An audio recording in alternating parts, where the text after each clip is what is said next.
Hello, everybody. How you guys doing out there? This is Lakers Talk with Gerald, episode number 107.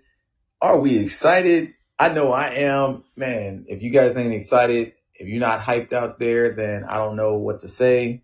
Man, Lakers are up in the series 3-1 against the Houston Rockets. Look, all this talk out there, man, after game one, I'm just telling you, man, I heard so much things. I heard so many. I mean, just like the playoff series against Portland Trailblazers when we were down 1-0, all the people were out there talking about how the Lakers can't do it. They can't handle it. They're going to get beat. And I had to keep telling people, I'm like, man, look, this is the Lakers. LeBron James, Anthony Davis. Didn't you see what we did in the regular season? Did you not watch the games? No, they didn't watch the games. That's really what it was. I'm like, look, I watched the games in the regular season. I am a Lakers fan. You guys are all these people that's kind of just looking from the outside in and just hoping and hating and waiting for the Lakers' downfall. So that's the kind of stuff I heard. But enough about all that. Basically, I just want to get into talking about these 4 games the Lakers have played. So game one, I actually had something that night that I could not actually catch the game live. So we ended up losing. I ended up seeing the score the next morning. I wasn't super happy about it, but at the same time, I was kind of like, okay, it's just one game. I wasn't, upset or devastated about it or anything like that. I was just more of like, damn, we lost. Okay, what was the score? Let me look at the box score. Let me go watch the recap, the review the next day on ESPN or wherever, YouTube, wherever I can catch the replays.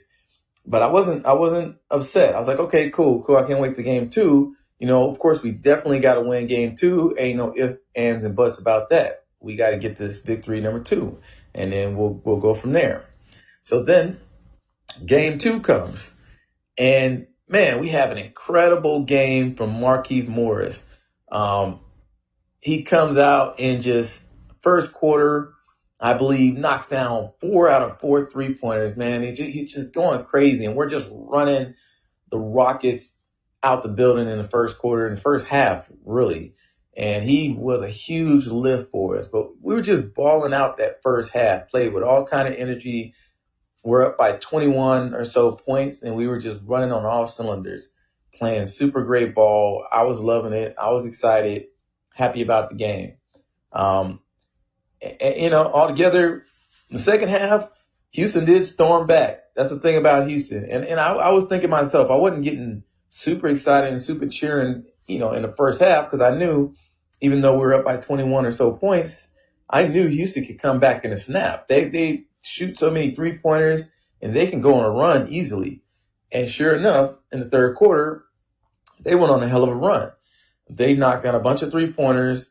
They stormed back, took away that 3-point lead, went away.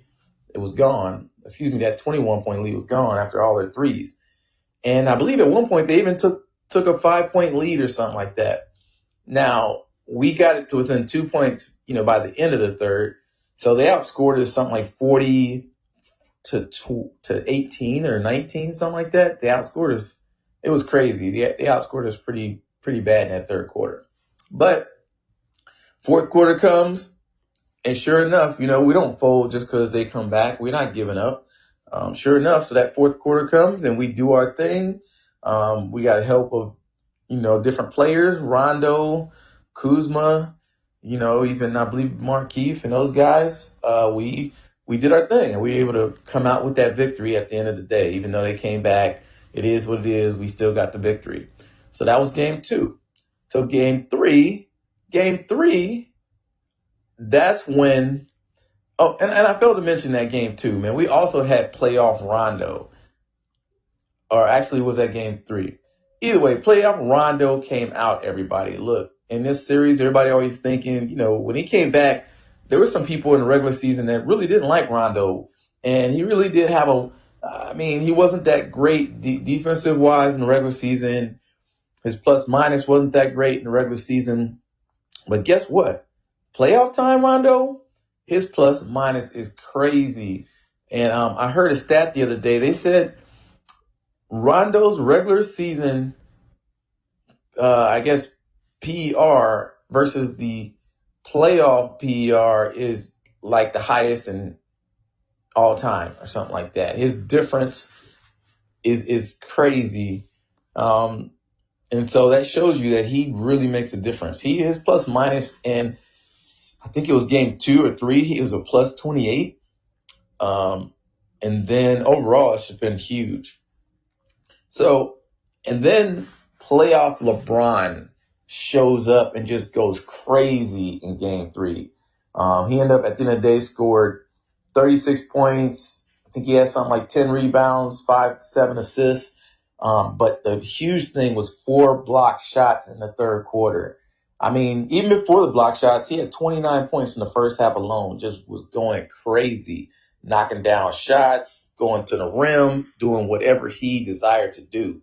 He was just balling, doing LeBron James things, doing what I knew LeBron could do. I mean, he's just skying for lob, head almost at the rim, elbow, head, all up there. You can see the ball spot from at the rim, at 35, they're about to be 36, I believe, or 36 years old. Look, this man is 17 years in the league. I don't know how many people you guys can recall in your mind in past history that was skying above the rim in their 17th year.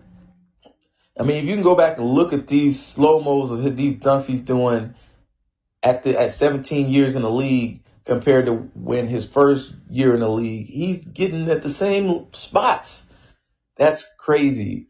I don't know about you guys, but man, that dude is that guy I've been telling you about. That's the reason why I got super excited when he signed with the Lakers.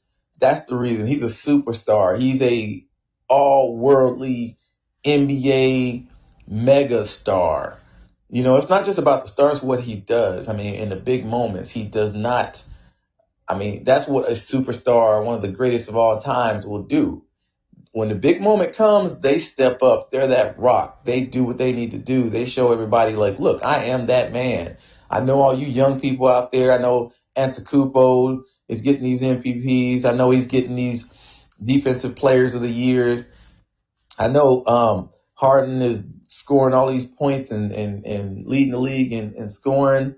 I know all these great players are out there, but guess what? I am still that man. I am still that dude. Look, playoff time, let me show y'all. When it chips, when everything counts and everything matters, let me show y'all what I'm about. He was blocking people, just freakishly blocks, like chasing down people, swatting it out of bounds. Harden's coming to the rim. He just skying out the building and say, get it out my face. Get it out get out of here. I mean, he was just crazy block shots. He was just denying everybody. So he was just all around crazy on doing it from every part of the floor.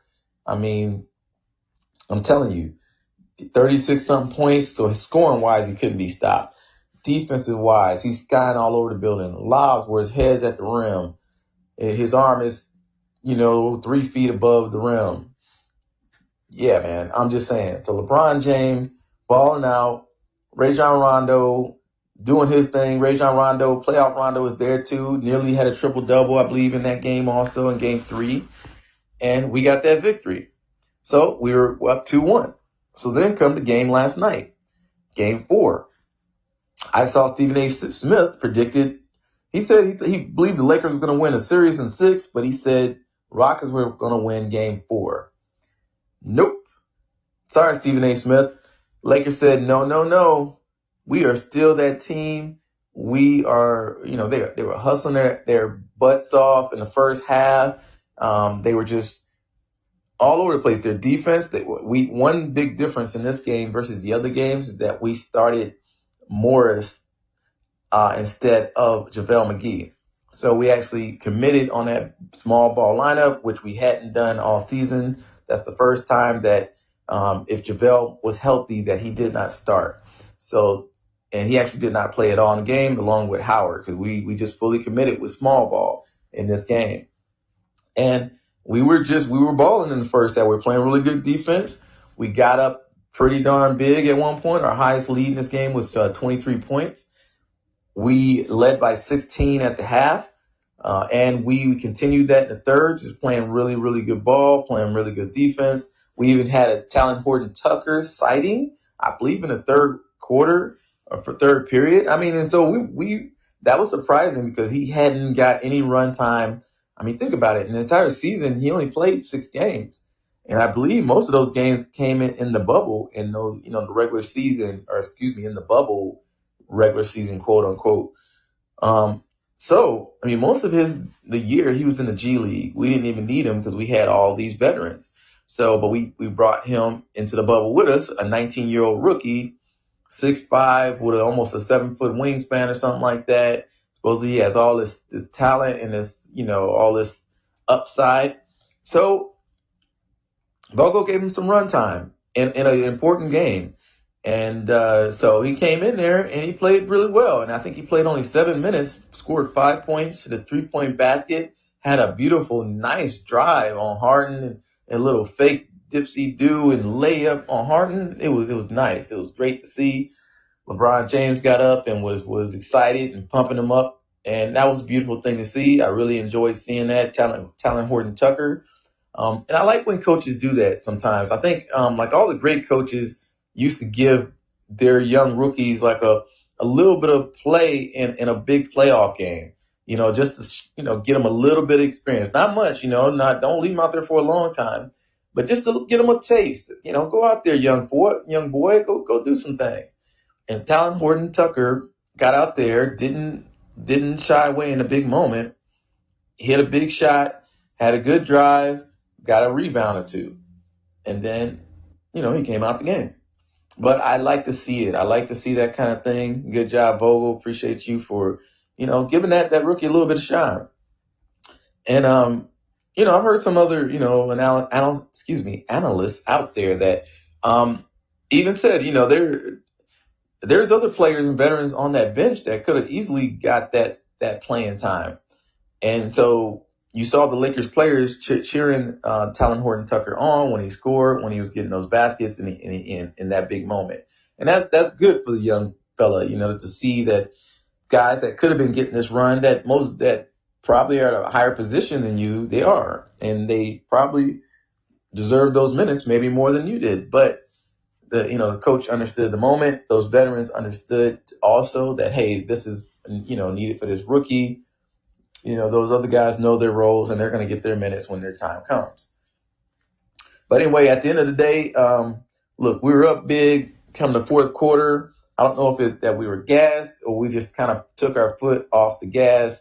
And the Rockets, I mean, at one point, the last 5 or 6 minutes, I had the volume down.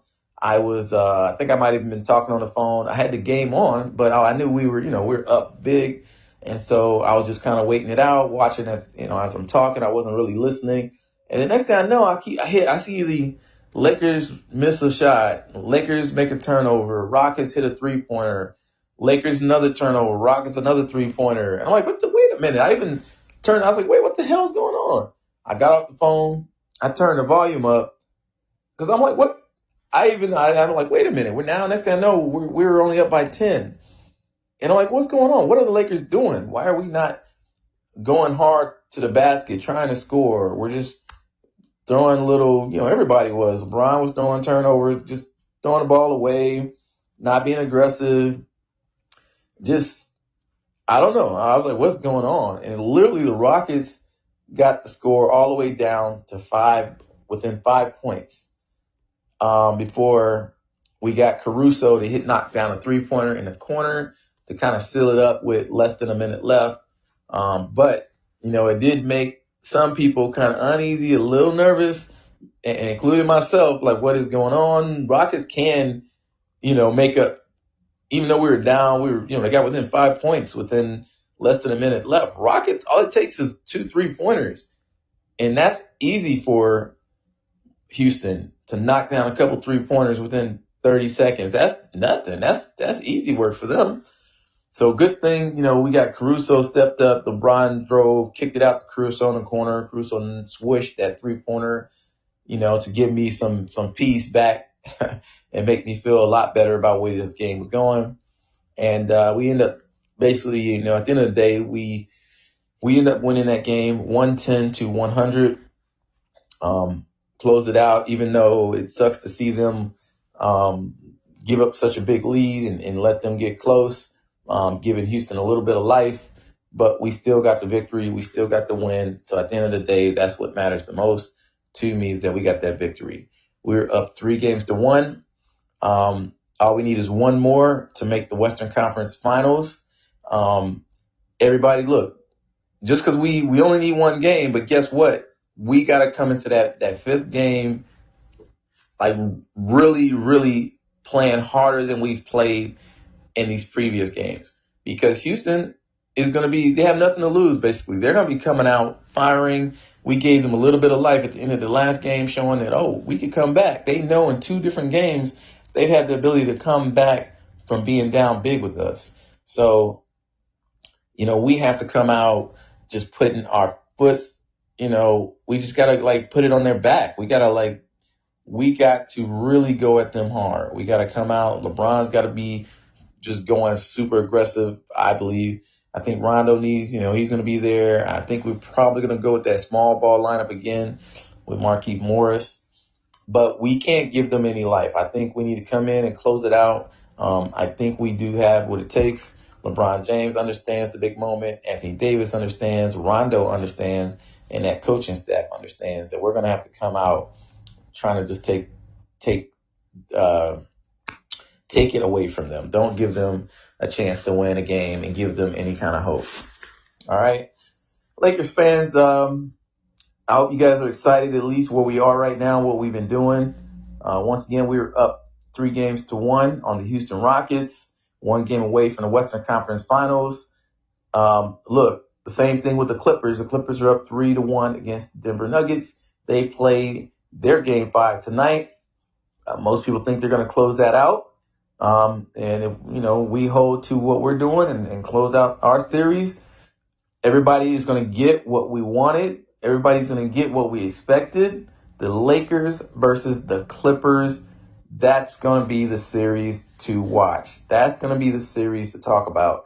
This is really what everybody's going to be talking about. All the analysts, all the ESPN people, all the people out there, all the Lakers fans, all the Clippers fans. This is going to be a series that everybody is going to be talking. Clippers fans, Clipper Daryl's going to be out there. I mean, shout out to all my other podcasters out there, people doing these Lakers talks. Big Baby Jonathan, shout out to him. If y'all get a chance and y'all listening, he has a Lakers Talk podcast, or his Sports Talk podcast. He talks about Lakers Talk and events, and I was appreciative. He actually let me join in on one of his episodes on YouTube. But go ahead and check him out. He be dropping that good stuff too. Big time Lakers fan. Also shout out to Daniel Artest. Appreciate him. He's let me on his podcast a couple of times also. Definitely go check that out. Daniel Artest podcast, on YouTube and all the other places you can find that. But all these guys, we are, they've been doing it, putting out these good podcast information, but everybody's excited, basically. I'm just, everybody's excited about this series that's coming up. I'm going to be so excited because everybody's been saying how much better the Clippers are than the Lakers, how much deeper they are, all this stuff. And now this is what's going to really prove it. Heads up against the Clippers in a 7-game series. At the end of this series, we'll have the answer. We'll have the answer. Are the Lakers as good as their regular season record shows? Is LeBron James really that man? Is Anthony Davis really that guy? Hell yes, we are. Hell yes, we are. Look, I'm ready. I can't wait to see it. Bring on Kawhi Leonard. Bring on Paul George. Bring on all of them Clippers, man. Bring on Lou Will. Bring on all of them Montrezl Harrell. Bring them on. I'm ready. Let's go. Let's get it on. Look, game 1 will be so exciting. But one thing I don't want to bypass. We're not even out of this series that we in. We still got to close out Houston Rockets. It's going to be tough. It's not going to be easy. We still got to close them out. So I don't want to get too hyped and excited thinking about the possibilities of the next round. One game at a time, one series at a time. All right, everybody, that's going to do it. Lakers Talk with Gerald, episode number 107. Before I go, I have been doing this live here on Podbean. So thank you for people that have been joined. I see that I have New York Baseball Podcast has joined. Thank you for joining and listening in. Appreciate you. I had to do this one quick. I really don't have time to do any call-ins, but normally I do. I have to actually wrap it up and get somewhere.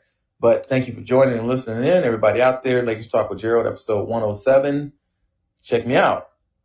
All right, everybody, I'm officially out.